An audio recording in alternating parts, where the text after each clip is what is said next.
मिल प्रीतम दुख काटिया शब्द मिलावा हो। इसके आगे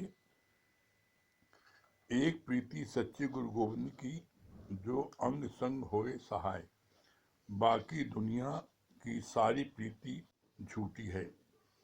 एक शीश दे हरि मिले तो भी गल आसान, और लाख शीश दे हरि मिले तो भी सस्ता जान। ब्रह्म ज्ञान के लिए गुरु का सर्टिफिकेट देना जरूरी है। कल यहाँ तक हुआ था।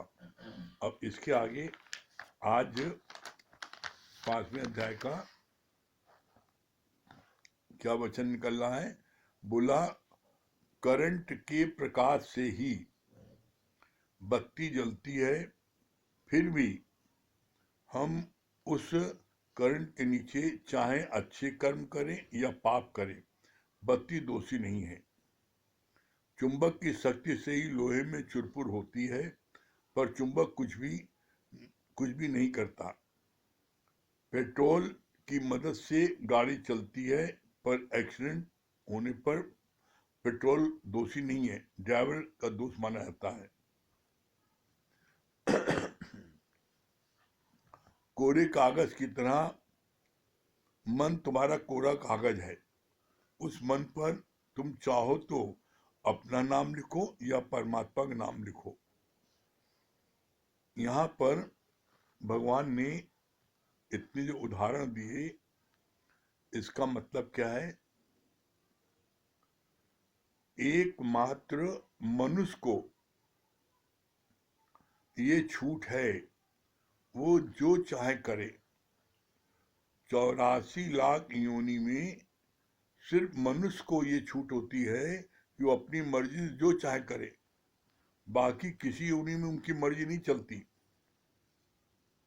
पशु है, पक्षी है, जानवर है, वो बेचारे जब उनके मालिक उनको देते हैं तब वो ले पाते हैं, अपनी मर्जी से कोई चीज नहीं कर पाते। तो यहाँ पर ये बात बोली कि करंट है। अब करंट के प्रकाश, करंट का प्रकाश से बत्ती जल रही है। जैसे आप लोग जहां बैठे हैं, बत्ती जल रही है, और इस बत्ती जलने पर आप गीता का ज्ञान सुन रहे हैं। इसी बत्ती जलने पर आप गीता ज्ञान सुन करके आप जुआ खेलो, आप जो है और दूसरे गलत कर्म करो, नाच नचाओ। तो ऐसे में क्या बत्ती का कोई दोष है? बत्ती का कोई कर्म बन रहा है? लाइट का तो कोई कर्म नहीं बन रहा है। वो प्रकाश दे रही है, और उस प्रकाश में आप चाहो तो गीता का ज्ञान सुनो, भगवान का भजन करो, और चाहो तो वहां पर जो है शराब पियो, जुआ खेलो। तो जो शराब पिएगा, जुआ खेलेगा, उसको परिणाम दंड उसको मिलेगा, और जो गीता सुनेगा उसका फल उसको गीता का फल मिलेगा। तो इसमें बत्ती कुछ नहीं करती, लाइट कुछ नहीं करती, जो कुछ करते हो आप करते हो। इसी तरह फिर आगे बोला, चुंबक है, चुंबक तो पड़ी रहती है, लेकिन जिस लोहे के पास जाती है उस लोहे में चुरपुर होती है, चुंबक कुछ नहीं करती। इसी तरीके से शक्ति परमात्मा की है, वो कुछ नहीं करती, चुरपुर तुम्हारा शरीर करता है। शरीर जो है जैसा कर्म करोगे तैसा फल पाओगे। तो चुंबक क्या है? वो शक्ति, आत्मा। वो शक्ति के द्वारा तुम्हारे शरीर से कर्म होती हैं। जैसे चुंबक के द्वारा लोहे में चुरपुर होती है, उसी तरीके से तुम्हारे शरीर में शक्ति के द्वारा चुरपुर होती है। लेकिन आप जो उस शक्ति से जो कर्म करते हो, वो तुम्हारी इच्छा और चाहना के अनुसार होता है। फिर आगे बोला, पेट्रोल, कार, स्कूटर सब पेट्रोल की शक्ति से चलती है। अब कार का एक्सीडेंट हो गया, ट्रक का एक्सीडेंट हो गया, तो एक्सीडेंट में पेट्रोल दोषी होगी, जो ड्राइवर चला रहा दोषी हुआ है। इसी तरीके से परमात्मा ने आपको शक्ति दी, और शक्ति से जो आपने कर्म किया, शक्ति है परमात्मा की, लेकिन कर्म जो करते हो वो आप अपनी इच्छा और चाहना के अनुसार करते हो। कोई पूजा पाठ करता है, कोई सत्संग बैठता है, कोई चोरी करता है, कोई शराब पीता है, कोई जुआ खेलता है, कोई और गलत काम करता है।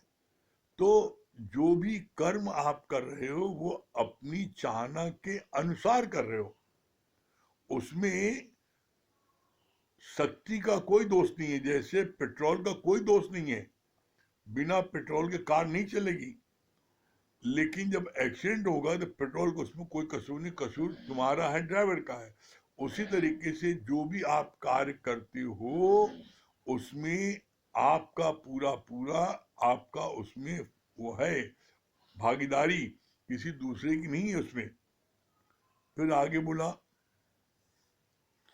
मन तुम्हारा कोरा कागज है, इस कोरे कागज पर चाहो तो अपना नाम लिखो, चाहो तो रावण का नाम लिखो, चाहो तो अपनी प्रेमिका का नाम लिखो, और चाहो तो परमात्मा का नाम लिखो। अब आप ये देख लो कि किसका नाम लिखने पर उस कोरे कागज में आपकी उन्नत होती है। आप किसी का भी नाम लिखोगे, चाहे अपना लिखो, चाहे अपनी प्रेमिका के लिखो, चाहे और किसी के लिखो, उसमें आपकी गिरावट होगी। क्यों गिरावट होगी? क्योंकि आप ही बोलते हो आई फॉल इन लव, मैं प्रेम में गिर गया। लेकिन परमात्मा के प्रेम में क्या बोलते हो? वी राइज इन लव, हम परमात्मा के प्रेम में ऊपर चढ़ गए, उन्नत हुई। तो आप उस कोरे कागज पर चाहो तो परमात्मा का नाम लिखो और चाहो अपने मैं मेरे का नाम लिखो। फिर आगे बोला, परमात्मा ने कर्म की स्वतंत्रता दी है, पर तुम जैसे कर्म चाहो कर सकते हो, पर फिर भी गलत कर्म करने से तुम्हारा दिल धड़केगा। बहुत अच्छी बात है ये बात हर कोई अपने जीवन के अनुभव से कह सकता है कि जब कभी जीवन में आप कोई गलत कर्म करने चलते हो तो एक बार आपका अंदर बैठा परमात्मा आपको रोकता है, आपका दिल धड़कता है ऐसा मत करो, लेकिन आप अपनी आसक्ति के कारण उस कर्म को कर बैठते हो। परमात्मा ने रोका, आप रुके नहीं। अब इसमें क्या करे भगवान, क्या करे गुरु? जैसे होता नहीं, प्रातः काल अलार्म बजता है। अलार्म मतलब क्या होता है? अल्लाह और राम दोनों बजते हैं, दोनों आपको उठाने आते हैं, लेकिन आप उसको जो है पट्टे से बंद कर देते हो, बंद रहो अभी मत जगाओ। तो क्या करे अल्लाह राम? इसी तरीके से आप देखो कि आप जो है आपके मन में गुरु ने प्रेरणा दी, ये कार्य नहीं करो, ये अनुचित है, लेकिन आप क्या उस कार्य को करते हो? तो बोला अगर आपकी आसक्ति है तो आप उस कार्य को लाख मना करने के बाद भी करोगे, और आसक्ति नहीं है तो आप नहीं करोगे। तो यहाँ पर गुरु हमें सुजाग करता है। फिर आगे बोला,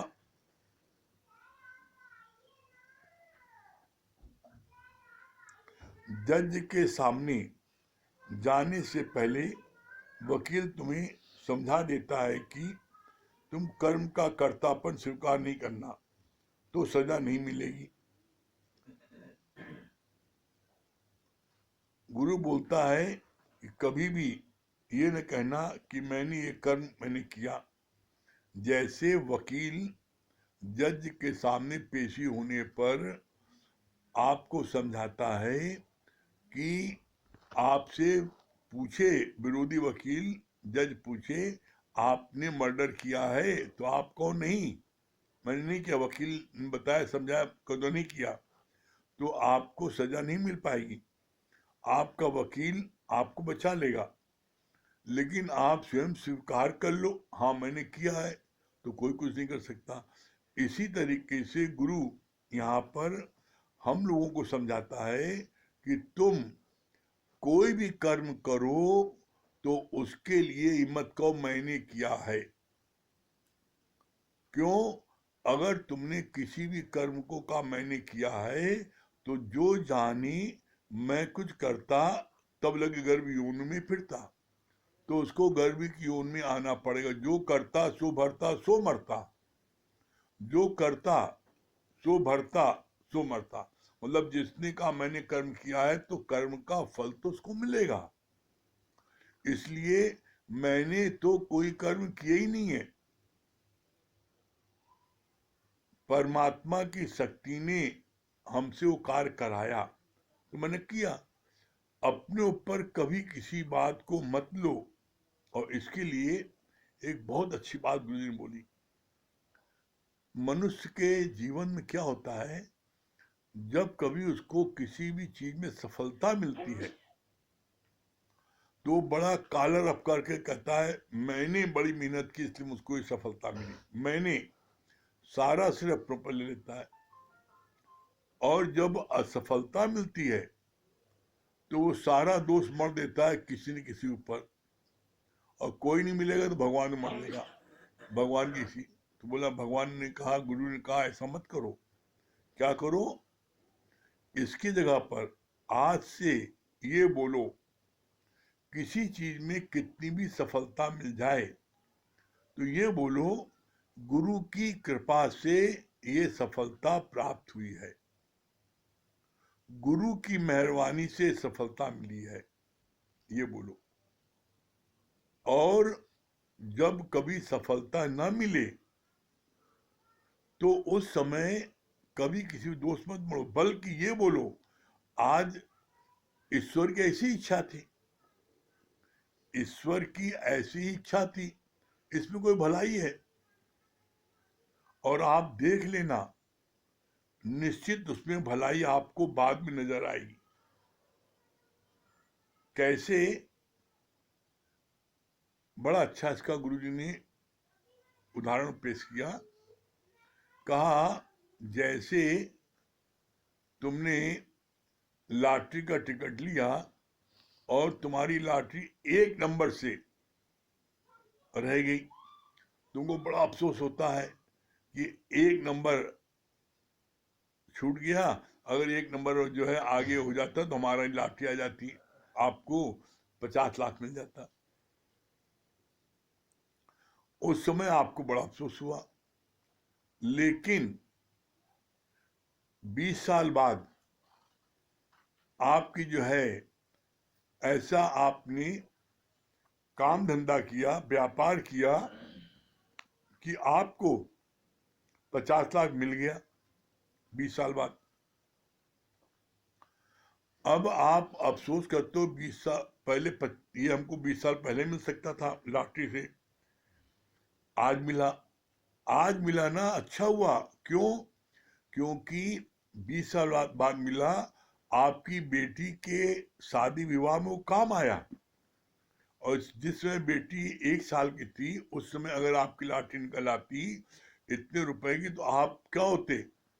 money at the most can spoil a man not make man. आप की बर्बादी होती। आप कितनी लॉटरी निकलती तो आप गलत संगत में पड़ जाते, आप गलत गलत कार्य करने लगते। क्यों? पैसा अधिक आने पर वो आपसे सारे गलत कार्य कराना शुरू कर देती है। तो उसमें जरूरत नहीं थी, नहीं निकली। 20 साल बाद जरूरत हुई, भगवान ने दिला दिया। तो जिस समय किसी चीज में असफलता मिले तो ये बोलो ये परमात्मा की ऐसी इच्छा थी, इसमें मेरी को भलाई होगी। तो इससे क्या होगा? इससे कभी भी आपको दुख नहीं होगा। फिर आगे बोला,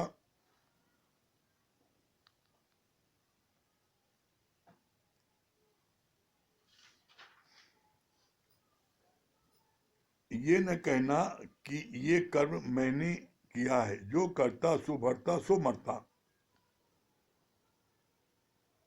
मन का स्थिर होना ही ब्रह्म रूप है और अस्थिरता है जग का रूप। जब मन अस्थिर होता है तो अपने से पूछो कि आखिर क्या चाहिए। जिस जीव को चाह नहीं सो साहू का सा। यहां कितनी अच्छी बात बोली भगवान ने।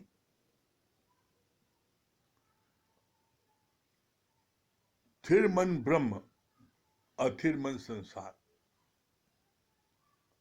आप कभी अनुभव करना अपने एकांत में बैठ के, आप ब्रह्म स्वरूप पहले से हो, आपको कोई न कोई चाहना आपको ब्रह्म स्वरूप के पद से नीचे गिराकर जीव भाव में लाती है, आपकी चाहना। इसीलिए बोला थिर मन ब्रह्म, मन आपका शांत है, मन आपका कुछ भी हलचल नहीं कर रहा है, कोई बात आप आगे पीछे नहीं सोच रहे हो, मन आपका एकदम शांत है। कैसे शांत है? बोला जैसे झील, आप नैनीताल में जाइए तो झील हजारों फीट गहरी होती है, एकदम शांत पानी, वहां जरा हिलता डुलता नहीं।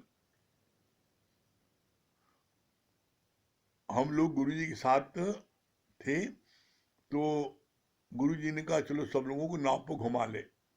सब लोग नाव बैठे घूमने लगे, देखा पूरा झील एकदम शांत, कोई लहर नहीं, कोई हलचल नहीं। तो उसी समय गुरुजी ने एक सिक्का नदी में फेंका, जहां सिक्का फेंका वहां पर लहर बन गई। तो गुरुजी ने पूछा कि देखो अभी तुम लोगों ने देखा कि झील में एकदम शांति थी, कोई लहर नहीं थी झील में, हम लोग नाव से जा रहे हैं आ रहे हैं, कोई हलचल नहीं है, एकदम शांत है। जब मैंने जहां पर ये पैसा फेंका, जिस जगह पैसा गिरा, उस जगह देखो वहां सब तरफ धार बन गई, लहर बन गई। तो इसका सिद्धांत क्या है? इसी तरीके से आपका मन भी थिर है, इसीलिए बोला थिर मन ब्रह्म। जब तक आप ब्रह्म पद में रहते हो, जब तक आप निर्वासना रहते हो, जब तक आपको कोई वासना नहीं, कोई चाहना नहीं, कोई इच्छा नहीं है, तो आप एकदम शांत रहते हो, ब्रह्म स्वरूप रहते हो। जैसे ही आपके अंदर कोई चाहना आई, इसके मतलब झील में आपने कोई सिक्का फेंका तो वहां लहर बनेगी। इसी तरीके से आपके मन में जब भी कोई चाहना आती है तो आपके अंदर लहर बनती है। तो चाहना आई क्यों?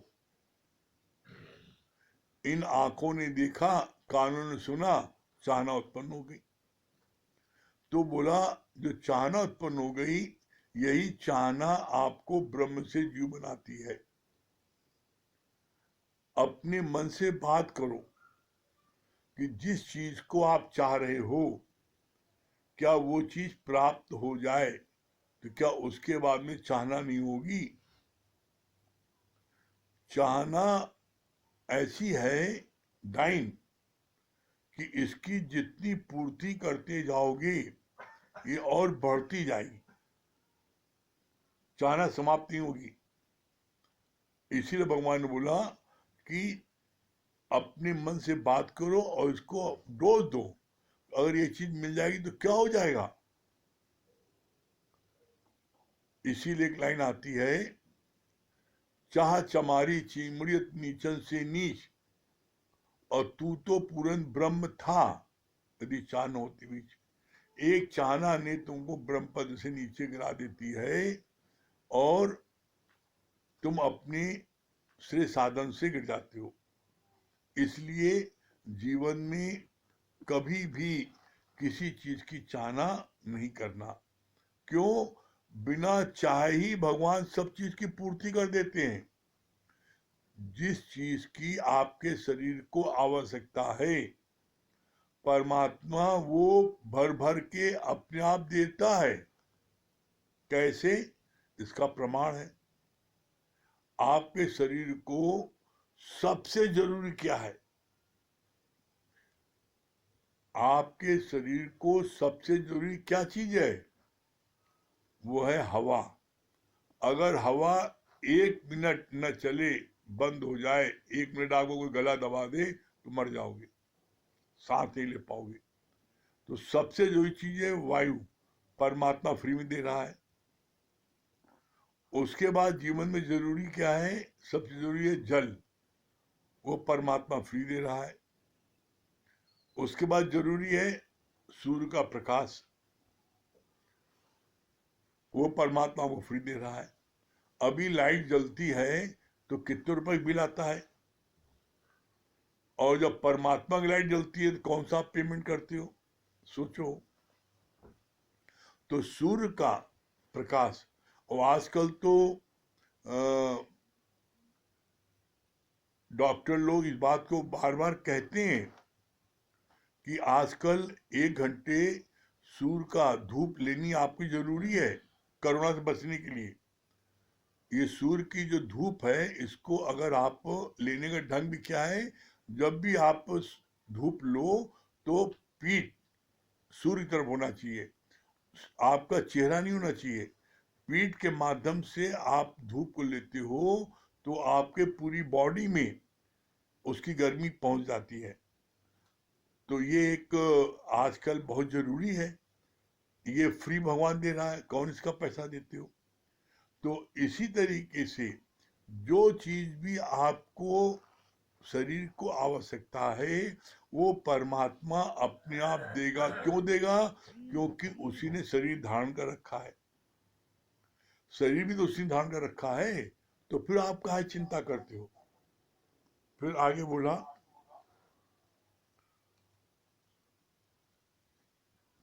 जिस जीव को चाह नहीं सो साहू का सा, गुरु हमारे कर्मों को फाड़कर फेंकता है, लेकिन तुम फिर कर्तापने के कारण फंसते हो। कर्म होता है द्वैत और त्रुटि में।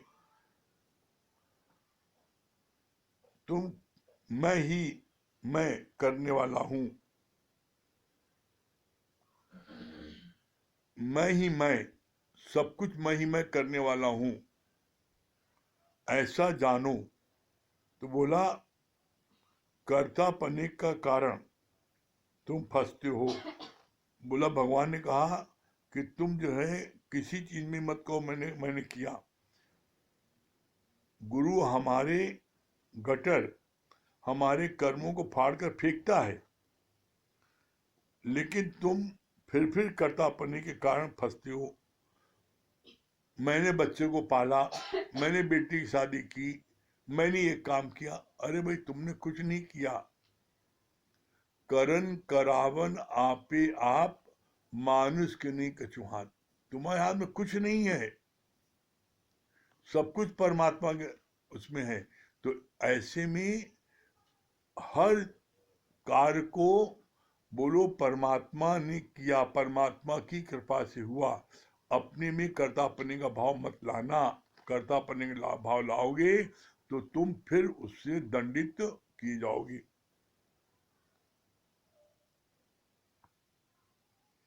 कितनी अच्छी बात बोली।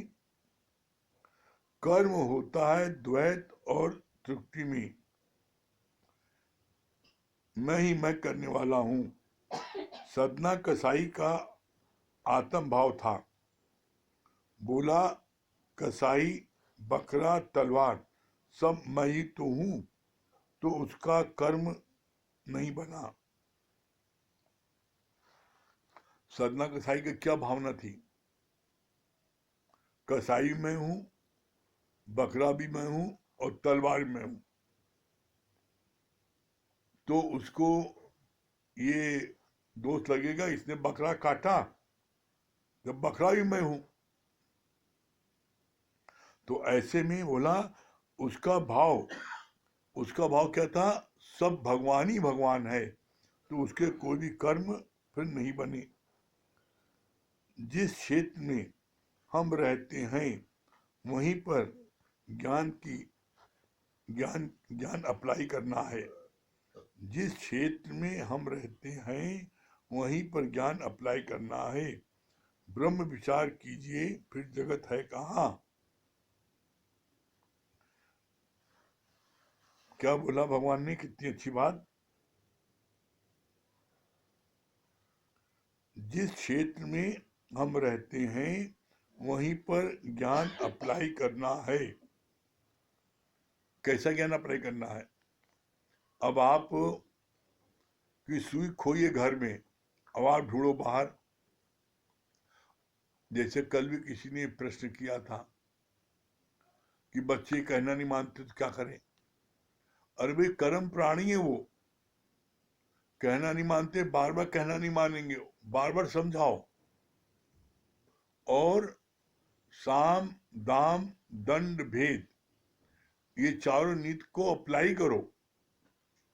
साम माने क्या होता है? समय देख करके बच्चे से बात करो।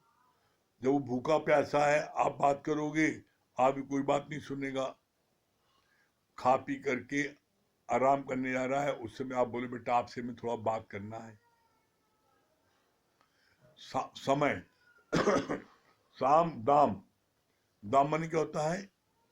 अगर कुछ दाम देना पड़े, जैसे आप सत्संग में आ रहे हो और आपको सत्संग आने के लिए वो रोक रहा है, तो आप उसकी मनपसंद चीज, उसकी चॉकलेट है, आइसक्रीम है, बिस्कुट है, खिलौना है, जो चीज मनपसंद चीज है उसकी आप सत्संग के लौटते समय लेके चले जाओ।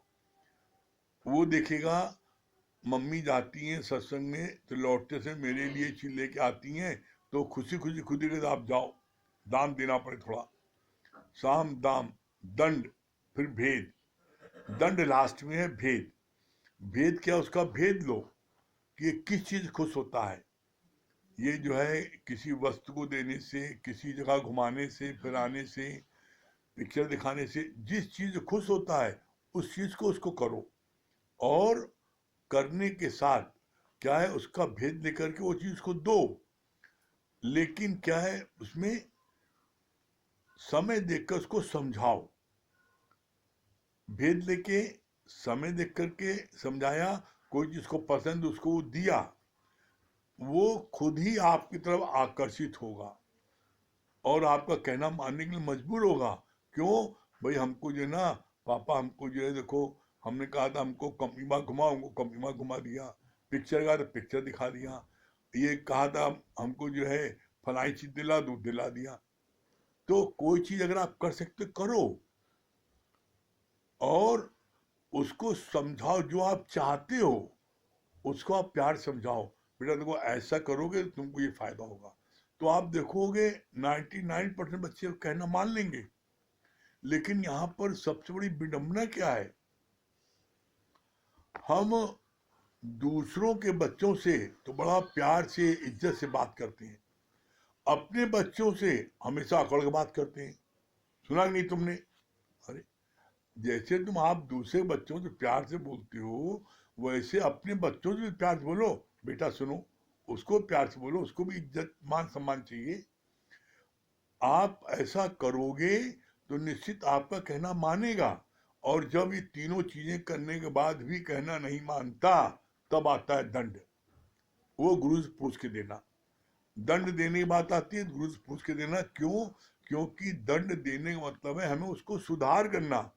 दंड देने का मतलब नहीं वो घर से भाग जाए, दंड देने का मतलब नहीं कि वो सुसाइड कर ले, दंड देने का मतलब नहीं कि वो बुरी संगत में चला जाए। मेरा दंड देने का मतलब है कि उसमें सुधार आए। तो दंड किस प्रकार दिया जाता है वो आप गुरु से पूछ के दो। फिर आगे बोला, इतनी अच्छी बात बोली भगवान ने,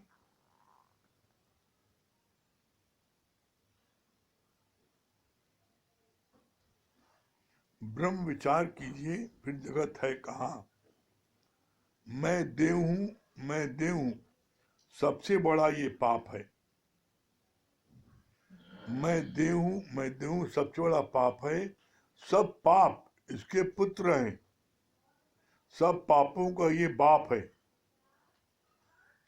मैं ब्रह्म हूं, मैं ब्रह्म हूं, सबसे बड़ा जाप है। सब जाप इसके पुत्र हैं, सब जापों का ये बाप है। कितनी अच्छी बात बोली, सारा ज्ञान इसमें आ गया।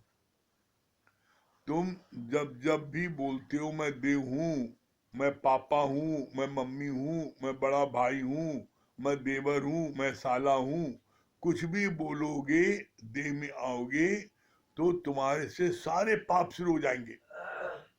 सारे पाप यहीं शुरू हो जाते हैं। और जब आप बोलोगे नहीं मैं ब्रह्म हूं, तो कोई जाप को, सारे जाप का बाप है ये। पूजा पाठ जप तप दान पुण्य तीर्थ कुछ भी करो, उसमें वो स्थिति नहीं बनेगी जो स्थिति आपकी बनेगी मैं ब्रह्म हूं। ऐसा आप अपने को बोलो और रियलाइज करो। तो बोला ये जो है सारे जापों का बाप है। फिर आगे बोला कृष्ण की मैं है आत्मा की। तो गीता में जहां पर भी वो बात करता है वहां लिखा है भगवानो वाक्य। रामकृष्ण परमहंस ने कहा कि तुम मैं अक्षर बोलते हो तो अपने को जांचना कि कच्ची देह की मैं करते हो या पक्की आत्मा की मैं करते हो। संबोधन करने के लिए जब आप बोलते हो मैं, तो बोला कृष्ण ने जब जब गीता में बोला है तो उनके नाम के आगे लिखा है भगवानु वाक्य। और जब अर्जुन ने कोई प्रश्न पूछा है तो उसके आगे लिखा है अर्जुन वाक्य। ऐसा क्यों? क्योंकि अर्जुन अपनी देह में था और कृष्ण हमेशा अपने आत्म भाव में रहते थे, इसीलिए उनके नाम के आगे लिखा जाता था भगवानो वाक्य। आप भी अपने आत्म भाव में रहोगे हर पल हर समय, तो आपके नाम के आगे भी लिखा जाएगा भगवानो वाक्य। आप पापा मम्मी बन जाओगे तो लिखा जाएगा फलाना अर्जुन वाक्य। तो ऐसा क्यों बनते हो? जब ये बात गुरु ने समझा दी, करन करावन आपे आप मानुष के नहीं कछुहात। अरे जो हो रहा है सब अपने आप होता जा रहा है, तुम करने वाले नहीं हो तो अपने को कर्ता मान लेते हो नहीं। इसी में सुधार कर लो तो सब चीज ठीक हो जाएगी। फिर आगे बोला मैं अक्षर बोलते हो तो अपने को जांचना कि कच्ची देह की या पक्की मैं आत्मा की करते हो। जब भी मैं बोलते हो तो तुम क्या सोच के बोलते हो? अगर आप अपने को ही सोचते हो मैं ब्रह्म हूं और किसी बात को कहते हो, तो फिर आप ब्रह्म के अनुसार आचरण भी करोगे। और जब आप मैं देह की बोलोगे तो देह के अनुसार आचरण करोगे। मतलब क्या? जब देह में रहोगे तो हमेशा मैं मेरे की बात करोगे, और जब ब्रह्म भाव में आओगे तो सर्व के हित की बात करोगे। ये पहचान है। तो देखो तुम किस भाव में रहते हो। फिर आगे बोला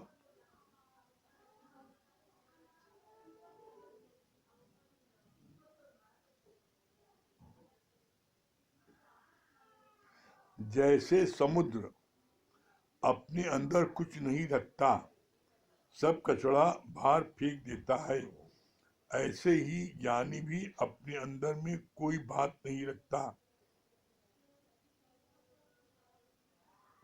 जिसको जो डोज देनी है देकर स्वयं फ्री एंड फ्रेश होकर रहता है। कितनी अच्छी बात बोली। समुद्र में कुछ भी डालो तो समुद्र में क्या है, वो चीज वो बाहर निकाल देता है, अपने पास नहीं रखता। इसी तरीके से जब ज्ञानी से कोई अपनी प्रॉब्लम बताता है तो इतने लोग ज्ञानी से, गुरु से अपनी सब बात बताते हैं। अगर गुरु सबकी बात रखे तो वो स्वयं कचरे का थैला बन जाएगा।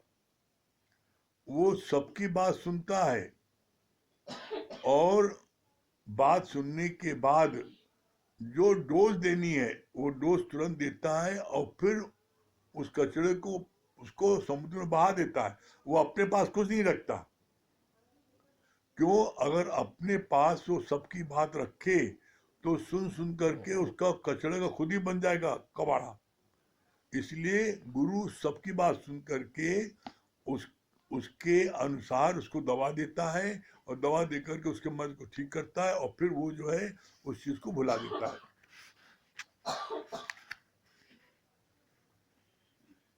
फिर आगे बोला,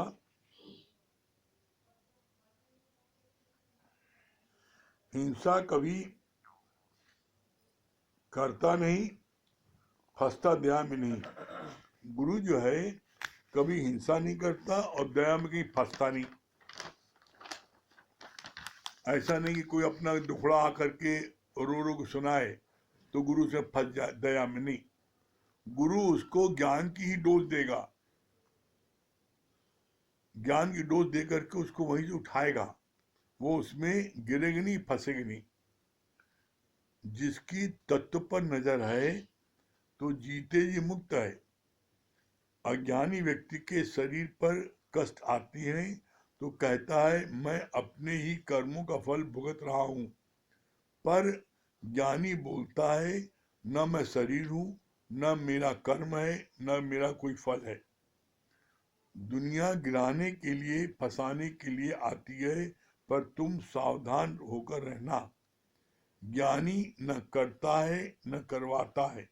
ज्ञान देने के बाद भी ब्रह्म ज्ञानी तुमको फ्री छोड़ता है। कितनी अच्छी बात बोली भगवान ने।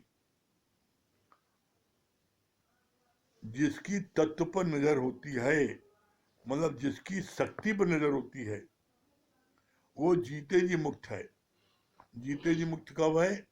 जिसकी शक्ति पर नजर होगी, जो ये फील करेगा मैं ब्रह्म हूं, तो उसके अंदर में क्या है, कभी किसी पर कोई चाहना नहीं होगी, कोई दुख नहीं होगा और वो प्रसन्नचित रहेगा। तो मुक्ति की परिभाषा क्या है? मुक्ति की परिभाषा भगवान ने बोला, अभी आज आप ये फील करो, सर्व दुखों की निवृत्त और परम आनंद की प्राप्ति, ये मुक्ति। आज आप फील करो, आपको कोई दुख तो नहीं है, कोई चिंता तो नहीं है, कोई अंदर में हलचल तो नहीं है, आप मुक्त हो। और मुक्ति कौन सी है? तो ऐसे में उलझो नहीं, ज्ञान सुनने के बाद उलझो नहीं। ज्ञान बहुत सरल है, बहुत आसान है, लेकिन जब आप इसको गुरु मुख से सुनोगे तो बहुत आसान है। और गुरु ऐसा कैसा करते जाओगे तो आप मंजिल को प्राप्ति कर लोगे। यही बात यहाँ बोली कि जिसकी तत्व नजर है। जब आप हर एक को भगवान करके देख रहे हो तो फिर आपके मन में कहीं विकार आएगा, कोई दोष होगा। यही बात बोली, अज्ञानी व्यक्ति के शरीर में कष्ट आता है तो वो कहता अपने कर्मों को भोग भोग रहा हूं, रोता है, बिलखता है, चिल्लाता है, भगवान को दोष देता, भगवान हम ही मिले थे, अपने कर्मों को भोग भोग रहा हूं, ये सब बात बोलता है। लेकिन ज्ञानी जो है, ज्ञानी भोगे हंस के, ज्ञानी को वही कष्ट, सेम कष्ट है, लेकिन वो रोता नहीं, बिलखता नहीं, वो उसमें भी खुशी मनाता है, उसमें भी खुशी मनाता है। क्यों खुशी मनाता है? बनाता है क्यों? अरे भाई, जिसने किया वो भोग, हम थोड़ी भोग रहे हैं, मैं तो आत्मा हूं। जिस घोड़े ने, जिस शरीर ने जो गलत कर्म किए थे उसका दंड वो शरीर भोग रहा, मैं थोड़ी भोग रहा हूं। मैं तो आत्मा हूं, मैं तो ब्रह्म हूं। दादा भगवान ने क्या बोला अंतिम समय में? दादा भगवान ने बोला आई फील, बोला मैं फील करता हूं मेरा शरीर मेरे से 10 फीट दूरी पर है। I feel my self God, निराकार ब्रह्म। तो आप भी वो निराकार ब्रह्म कब फील करोगे?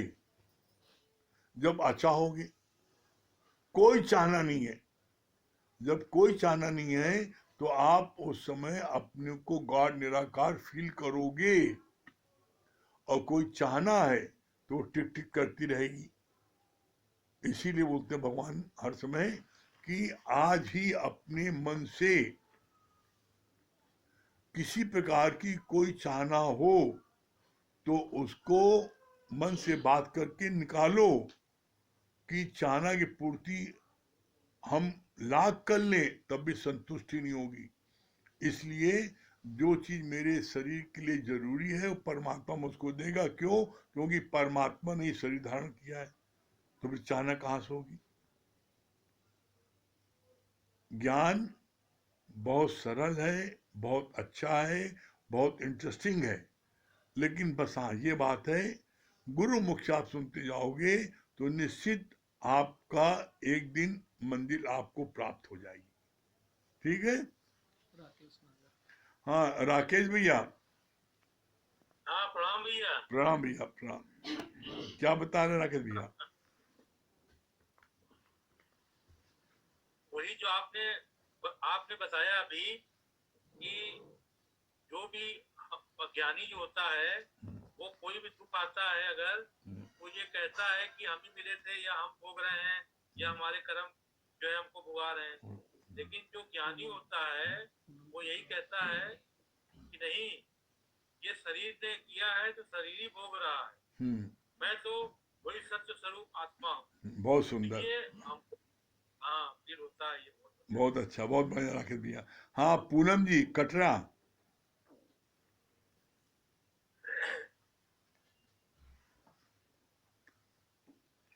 पूनम जी कटरा। हाँ भैया, हरिओम भैया। हरिओम। क्या बता हाँ रही है? हाँ, हरिओम भैया, हरिओम हरिओम हरिओम। हरिओम। हाँ बहुत अच्छा आपने साम साम दाम दंड भेद के बारे में बताया। वही अच्छा लगा हमको बहुत कि ये ये पॉइंट अच्छी लगी हमको। और जो अभी आपने ब्रह्म ज्ञानी के बारे में बताया कि वो अपने को शरीर नहीं मानता ये बात भी अच्छी लगी। हाँ भैया। हाँ हाँ और सुशीला जी क्या बोल रही है?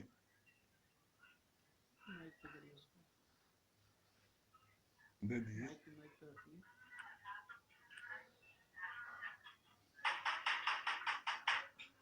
हाँ सुशीला जी।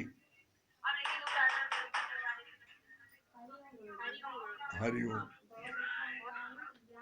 ज्ञान भारी नहीं है लेकिन बस बहुत सरल है। मतलब गुरु के मुख से बस सुने उसको तगड़ना करो। दूसरी बात ये भी अच्छी लगी कि जैसे गंगा जी में मतलब कचरा बहुत आता है लेकिन वो रास्ता नहीं रहता है। इसी तरीका ज्ञानी भी अगर कोई बात जहाँ जो होता है वो सुन लेता है या सुन लेता है उसको जीवन में आता है। चलिए भजन सुना दीजिए।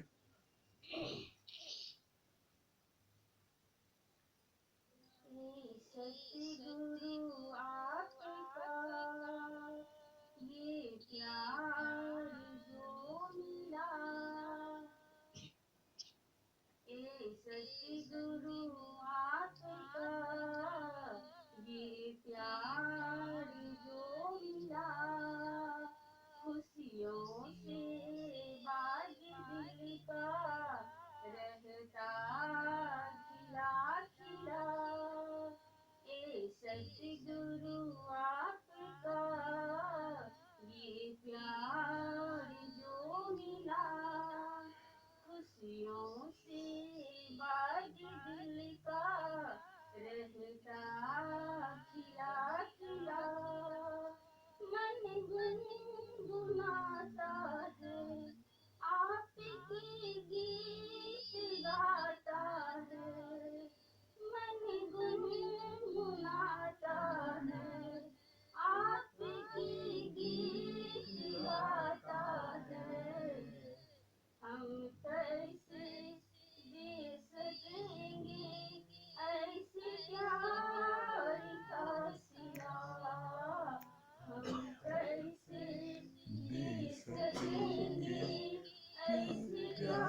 प्यार दिया है, कुर्बानी आपकी, मेहरबानी आपकी, कुर्बानी आपकी, मेहरबानी आपकी।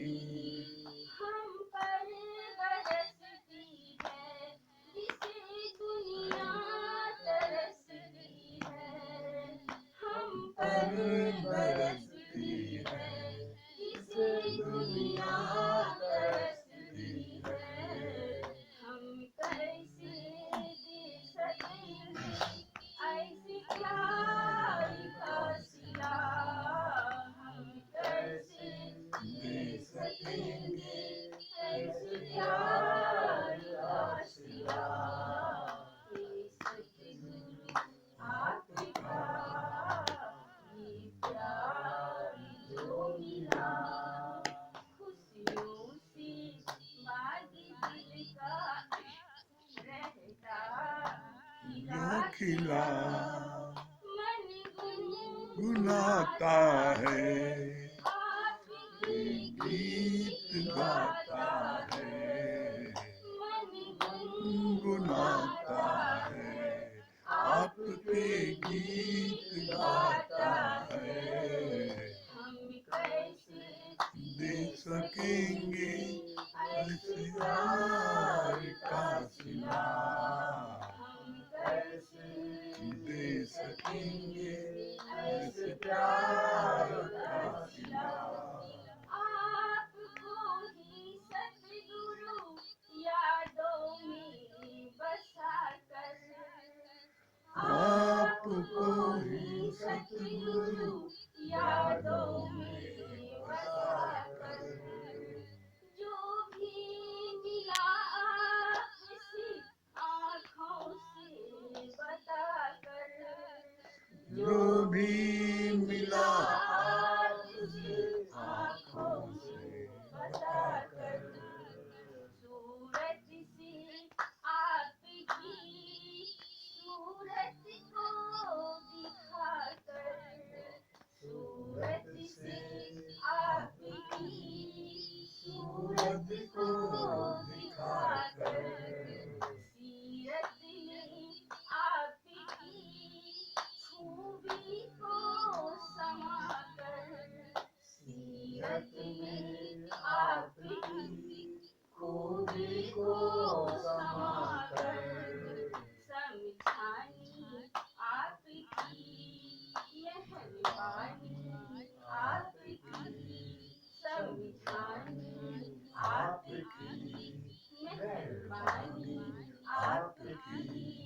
धारण करेंगे हम आप जैसा बनेंगे हम, धारण करेंगे हम आप जैसा जैसा बनेंगे हम, ऐसे दे सकेंगे ऐसे प्यार का सिला, हम ऐसे दे सकेंगे ऐसे प्यार का सिला। ये सतगुरु आपका ये प्यार जो मिला, खुशियों से बागी दिल का रहता खिला खिला, मन गुनगुनाता है आपके गीत गाता है। हम ऐसे दे सकेंगे ऐसे प्यार का सिला, ऐसे दे सकेंगे ऐसे प्यार का सिला। सतगुरु आपका ये प्यार जो मिला। बहुत सुंदर। हाँ, मिनी मालविया जी, मिनी मालविया। हाँ, सबसे पहले हाँ, आपकी आवाज नहीं आ रही है। हाँ, भैया आ रही आवाज अब आवाज आ रही है। हरिओम भैया। हरिओम जी हरिओम। भैया, आप दुख नहीं भैया आवाज आ रही है हम लोगों की? अरे आज आवाज आ रही है। सबसे पहले आपका हैप्पी बर्थडे। बार बहुत बार बहुत धन्यवाद, आपका आशीर्वाद हमको मिला बार बार आज के दिन। ये आए। बार बार दिल ये गाए, बार बार दिल ये गाए, बनाई जा रही है। ये आपके द्वारा मिला हुआ ये जो आशीर्वाद मिला है, ये बहुत हमारे लिए अच्छा है, साबित है। बहुत अच्छा लग रहा, बहुत अच्छा लग रहा। आप आए सामने।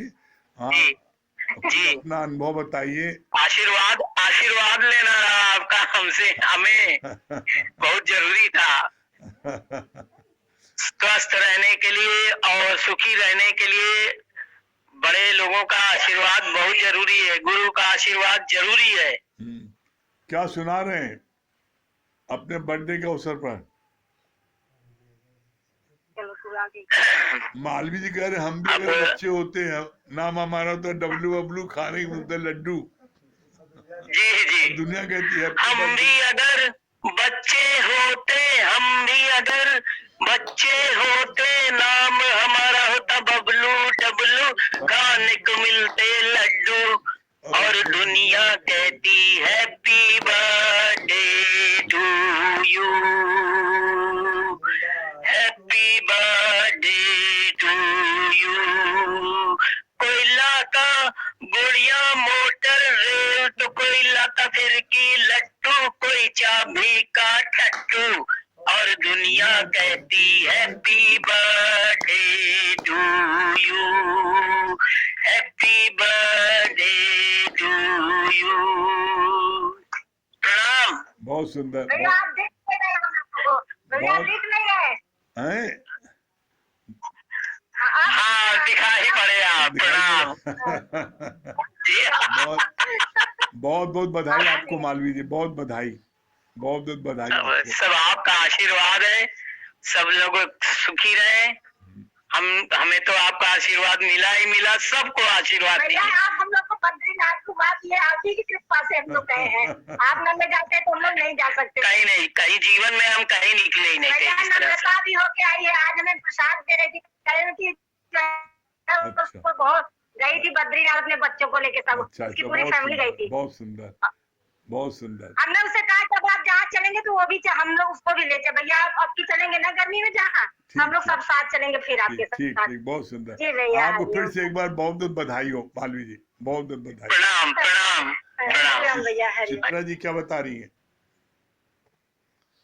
चित्रा जी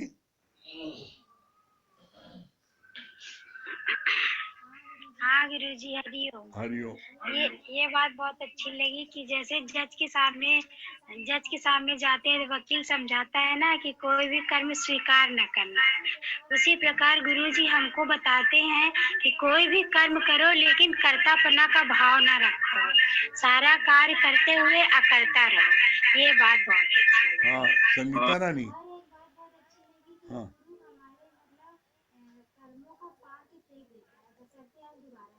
हाँ संगीता रानी, हरिओम।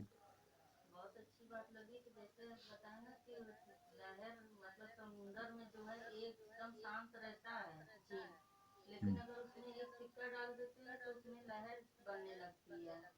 तो ऐसे ही हमारी मतलब चाहना एक आ गई तो उसमें जो है मन में हलचल हो जाती है। बहुत सुंदर। हाँ नरेंद्र भैया, नरेंद्र भाई क्या बता रहे हैं?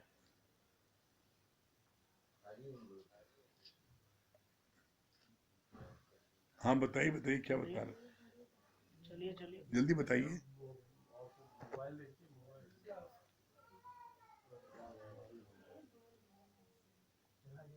आज बहुत अच्छी गाड़ी शोरूम के दी है, क्या बताया तबियत खराब हो गई। मतलब बताया गया कि करंट की शक्ति से जो है प्रकाश जलता है, और प्रकाश में आप चाहे अच्छे कर्म करिए या बुरे कर्म। दूसरी बात ये बताई कि पेट्रोल की शक्ति से गाड़ी चलती है, अब उसका एक्सीडेंट हो जाता है तो उसका दोषी पेट्रोल नहीं गाड़ी ड्राइवर है। तीसरी बात ये अच्छी लगी कि जो है मन पूरा कागज है, मन पे चाहे अपना नाम लिखो और चाहे परमात्मा। बहुत सुंदर। चलिए हरिओम को जाप कर लीजिए, टाइम हो रहा है। हाँ, कल 11 बजे सत्संग है, जैसे संडे हर संडे होता है। कल 11 बजे से 1 बजे सत्संग है और सब लोग आ सकते हैं घर पर। संडे के दिन अलाउड है, सब लोग आ सकते हैं। चलिए हरिओम को जाप कर लें।